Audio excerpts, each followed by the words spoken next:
Bien, como decía, uno de los testimonios más importantes en el Evangelio según San Juan es el testimonio de Juan el Bautista. Hablo de que Juan como profeta quería ser consciente de Israel de una gran verdad, y era de la venida del Mesías, algo lo cual, como lo venía diciendo, Israel lo esperaba. El mismo Evangelio dice, a lo suyo vino, pero los suyos no le recibieron porque no le conocieron. Algo que es importante entender es que Israel, el pueblo de Israel como tal, nunca recibió el mensaje de Cristo como posiblemente lo viene a hacer el pueblo gentil. Era necesario que Israel fuera consciente, se hiciese consciente de una realidad espiritual que era su pecado. Su pecado, Israel desafortunadamente durante todo el tiempo fue un pueblo que le dio la espalda a Dios y hasta el día de hoy lo sigue haciendo.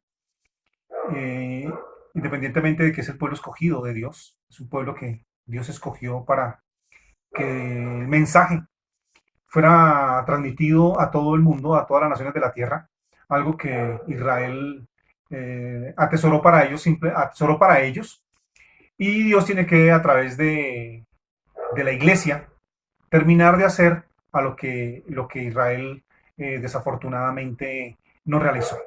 Por eso, como decía, era necesario que Juan el Bautista hiciese ese testimonio primeramente a la nación de Israel y por otra parte hacerles entender, porque el mensaje central de Juan era el arrepentimiento.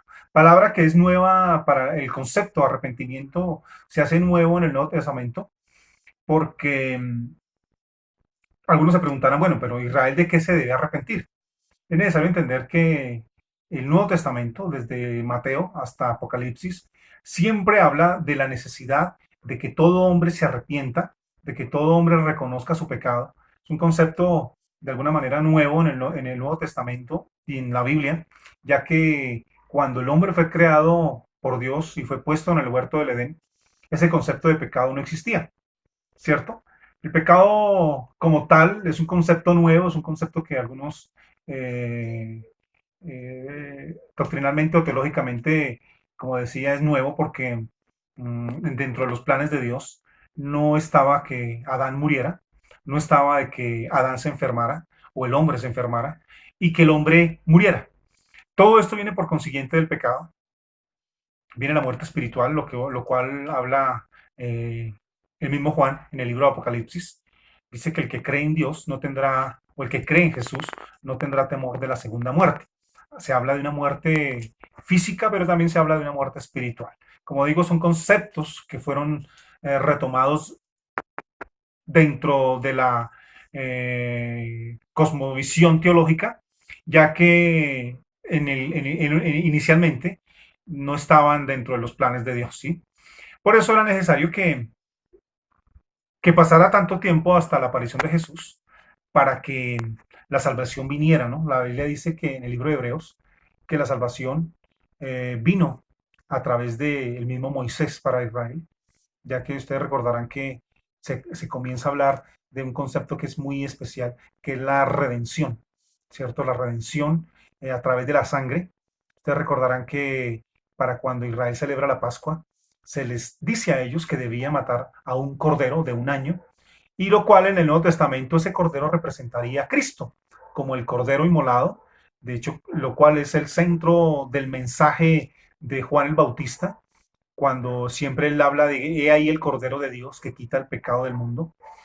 No solamente ya el pecado sería quitado o remitido de Israel, sino que ya a través de Cristo el pecado sería quitado de todas las naciones de la tierra. Pero es necesario entender que para que el pecado sea quitado, nosotros como seres humanos debemos venir a Cristo, ¿no? Arrepentirnos y el pecado sencillamente ya no se enseñorea de nosotros. Bien,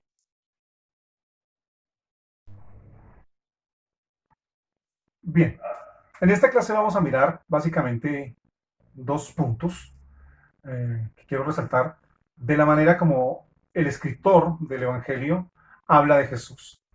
Quiero regalarlo rápidamente para así luego desarrollar los dos conceptos que quiero dejar plantados en esta noche en sus vidas.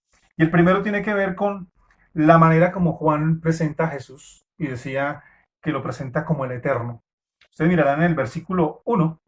En el versículo 1 del capítulo 1 dice, en el principio era el verbo, y el verbo era con Dios, y el verbo era Dios. Está hablando de Jesús como la palabra encarnada.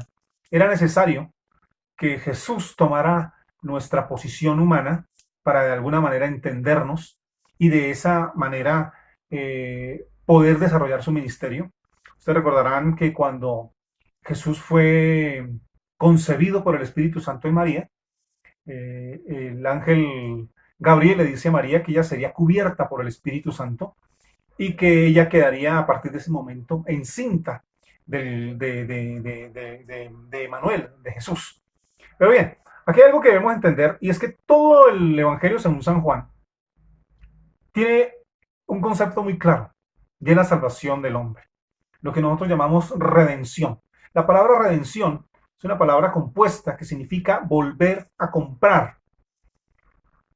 Ustedes se preguntarán por qué volver a comprar. La Biblia dice algo bien especial y precisamente lo dice también a través de Juan.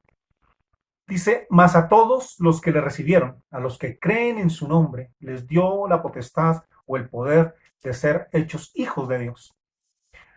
El hombre, el ser humano, es creación de Dios, pero hay una aclaración que quiero hacer y es que no todos son hijos de Dios.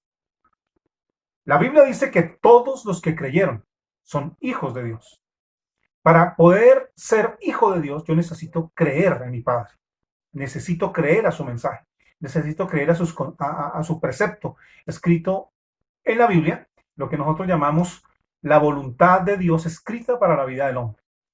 Pero bien, ¿dónde nace la redención? ¿En qué momento se habla de la redención en la Biblia?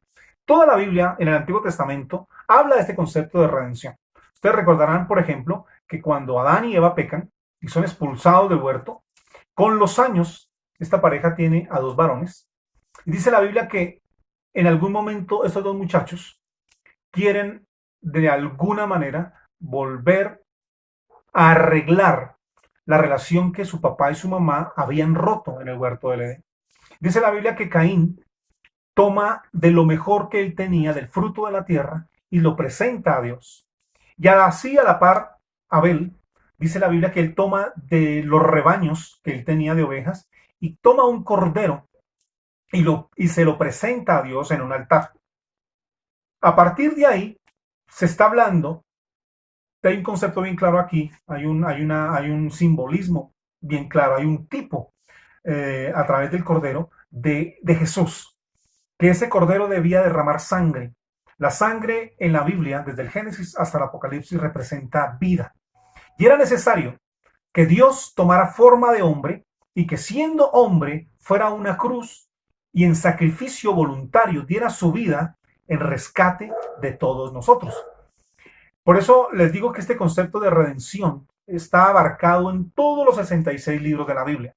En el libro de Éxodo, ustedes recordarán claramente que Dios llama a Moisés y le da un mensaje y le dice que se presentara ante Faraón y que a través de ese mensaje Faraón iba a dejar salir a la nación de Israel de Egipto y los dejaría ir a la tierra prometida, a la tierra que Dios le había prometido a Abraham, a Jacob y a toda su descendencia hasta cuando aparece Moisés.